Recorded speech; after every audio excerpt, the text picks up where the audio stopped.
I've been really impressed with the Nikon Z50 Mark II so far. It's a lot more camera than I was expecting. In fact, I'm using it as my primary video recording camera now. And one of the things that it can do really well, which surprised me, is its subject detection and tracking capabilities.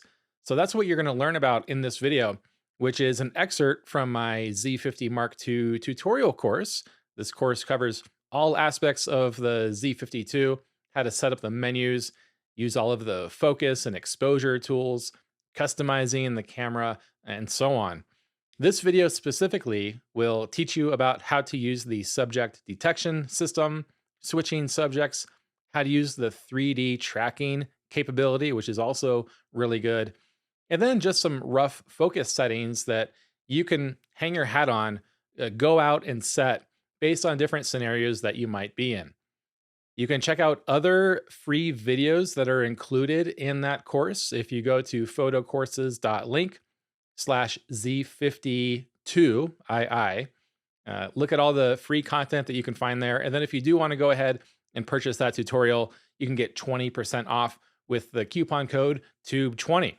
So here it is, the subject detection and tracking for the Nikon Z50 II.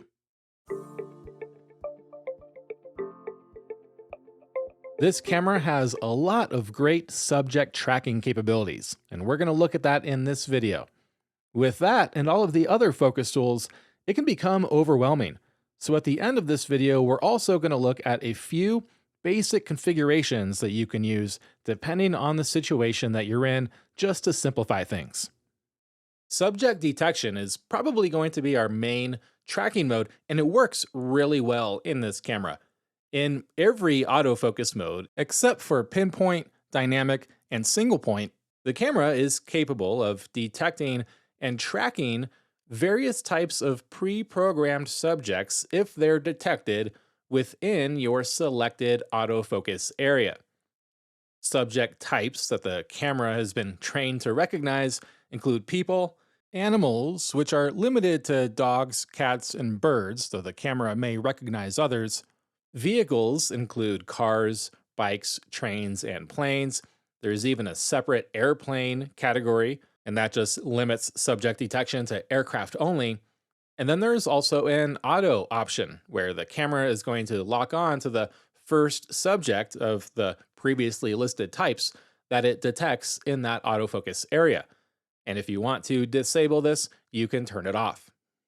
When this system detects your selected subject, you're going to see a gray box around it. And you can have different setups, different selected subjects for both photo and video modes. And these modes are really good for rapidly getting a focus lock on a specified type of subject, and then further refining that lock to an eye for people and animals, which is usually where you want to focus. And then for airplanes, it can also refine that to the cockpit. And this is going to take some of the workload away from you, helping you concentrate your efforts on, for example, your composition. However, if you do stay in these AF area modes with subject detection all the time, you do need to be careful that the camera does not detect subjects that are not there, as that can really surprise you and throw off your focus when you're not expecting it. And that can happen from time to time, so just be warned about that. For best results, ensure that your subject is lit well, it's not too small in the frame. It does have to take up a certain portion of the frame in order for the camera to detect it, and that it's not obscured by anything. Like for eyes, that there's no hats, hair, or glasses over those, as that can obscure eye detection. Also, be aware of which focus mode you're in. If you're in AFS, single shot autofocus, when you press the shutter halfway, that box is going to turn green to indicate a lock like it does any other time, and then the camera is not going to update the focus for changing distance until the autofocus is reactivated. So if you are tracking something that's moving, AFS is not going to update that. In AFC, however, continuous autofocus, the camera will update the focus for changing distances as long as you're holding that autofocus button down. and then just press the shutter all the way to capture the photo. And that's why I recommend going to AFC, continuous autofocus, if you're going to be using these modes with a moving subject. With static, like posing people, single shot autofocus is just fine. And then you can zoom in directly to that focus point in playback mode by pressing OK, and that's really useful for checking sharpness. But what happens if more than one of the same subject type is in your frame? Or you want to switch the focus over to a different eye of the same person? You can use the switching option, and this is only available in the auto area autofocus mode, taking up the entire screen. It's not available in the other AF area modes, at least not yet. When the camera detects more than one subject or eye in the frame, you're going to see an arrow next to that focus box, and that arrow is going to tell you to use the multi-selector to switch the focus point, and you just press on the direction that that arrow is indicating. For example, you're photographing a person with their head turned slightly. The camera may first detect the further eye, but you want to focus on the closer eye. If you see an arrow next to that box, press the appropriate direction to switch to the other eye. You can also use the touchscreen to change focus points, though that may not work all the time. The subject detection modes are good for detecting certain types of subjects, but what if you want to track something else that's not in that list?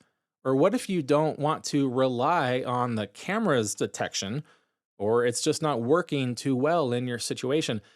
You can use the 3D tracking AF area mode if you're in still photo mode, or the comparable subject tracking area mode if you're recording movies.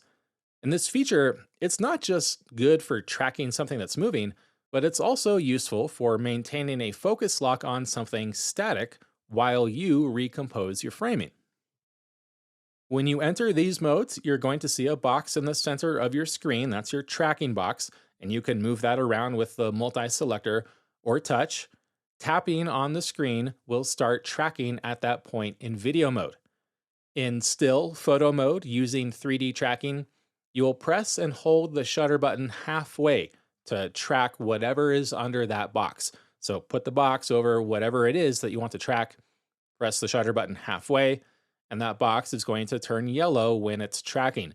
You can press the shutter button all the way at any point during that time to create the photo. And then you just release the shutter button to end tracking.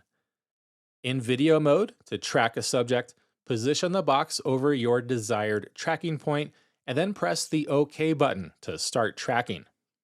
You'll press OK again to end tracking. Like subject detection, for the best results here, try to track something that's lit well, stands out well against the background, either in tone and or color, has a lot of contrast, and stays in the frame. The camera might struggle tracking otherwise. So with all of these options, the different focus modes, AF area modes, tracking types, what's the best to use? I just like to narrow it down to a few options. My brain likes it when things are really simple like that. If you're constantly photographing different types of subjects in different situations, you might want to go to the Auto Area AF mode with Auto Subject Tracking. That's going to give you a lot of flexibility for whatever might come your way.